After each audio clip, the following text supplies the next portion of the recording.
আসসালামু আলাইকুম। আপনার উপর শান্তি বর্ষিত হোক। প্রিয় শরীদ, খতমে কামালের ৩৬তম ধাপে আপনাকে স্বাগতম।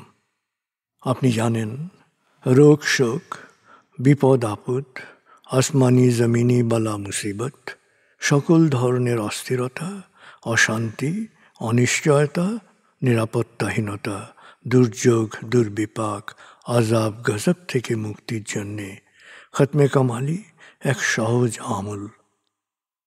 খতমে কামালির এই আমলের মধ্য দিয়ে প্রার্থনাকারী প্রার্থনার সাথে মিশে যান। আসলে প্রার্থনাকারী যখন প্রার্থনার সাথে মিশে যান, তখন প্রার্থনা কবুল হয়। খতমে কামালি প্রার্থনা কবুলের এই পরম মুহূর্তে আপনাকে নিয়ে যাবে। তাই নিজের, অন্যের, সমাজের, দেশের, মানব জাতির যে কোনো কল্যাণের নিয়তে আপনি এই আমলে অংশ নিন। আপনি সকল বিপদ আপদ, বালা মুসিবত মুক্ত হন। আপনার জন্যে কল্যাণকর সকল দোয়া আল্লাহ কবুল করুন। সব সময় আল্লাহ আমাদেরকে তার রহমতের ছায়ায় রাখুন। এই কামনা করে আমি শহীদ আল বুখারী মহাজাতক খতমে কামালির পুরো প্রক্রিয়ায় আপনার সাথে থাকছি। আসুন এবার আমরা ডুবে যাই সত্যের গভীরে।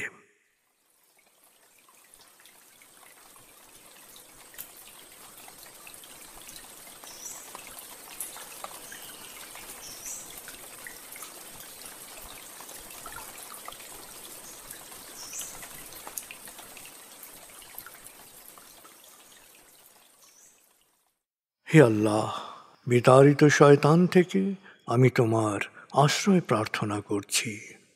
দয়াময় মেহেরবান আল্লাহর নামে। আয়াতুল মুলক। হে আল্লাহ, সকল ক্ষমতার মালিক, তুমি যাকে ইচ্ছা ক্ষমতা দান করো, যাকে ইচ্ছা ক্ষমতাচ্যুত করো, যাকে ইচ্ছা সম্মানিত করো, যাকে ইচ্ছা অপমানিত করো। তুমি সর্বশক্তিমান, সকল কল্যাণ ও মঙ্গলের আধার। তুমি দিনকে ছোট করে বড় করো রাত, আবার রাতকে ছোট করে বড় করো দিন। তুমি প্রাণহীনে দাও প্রাণ, আর প্রাণবন্তকে করো প্রাণহীন। তুমি যাকে চাও বেহিসাব রিজিক দান করো। সূরা আলে ইমরান আয়াত ২৬-২৭। আয়াতুল কুরসি। আল্লাহ ছাড়া কোনো উপাস্য নেই। তিনি শাশ্বত, চিরঞ্জীব, বিশ্ব প্রকৃতির সর্বসত্তার ধারক। তিনি তন্দ্রা নিদ্রাহীন, সদা সজাগ, মহাকাশ ও পৃথিবীর সব কিছুর মালিক। তার সদয় অনুমতি ছাড়া তার কাছে সুপারিশ করার সাধ্য কারো নেই। দৃশ্যমান বা দৃশ্য, অতীত বা ভবিষ্যৎ, সৃষ্টির সব কিছুই তিনি জানেন। তিনি যতটুকু জানাবেন, এর বাইরে তার জ্ঞানের সীমানা সম্পর্কে ধারণা করা কারো পক্ষেই সম্ভব নয়। তার আসন, তার কর্তৃত্ব পৃথিবী ও নভমণ্ডলের সর্বত্র বিস্তৃত, আর তার সংরক্ষণে তিনি অক্লান্ত। তিনি সর্বোচ্চ, সুমহান। সূরা বাকারা আয়াত ২৫৫।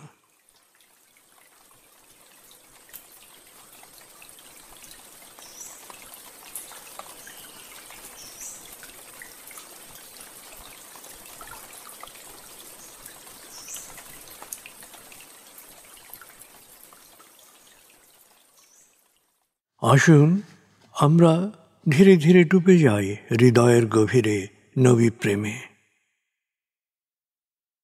বলগল উলা বিকমালিহি, কশফত দুজা বিজমালিহি, হসনত জমিও খিসালিহি, সল্লু আলাইহি ওয়ালিহি। بلغ العلا بكماله كشف الدجى بجماله حسنت جميع خصاله صلوا عليه وآله।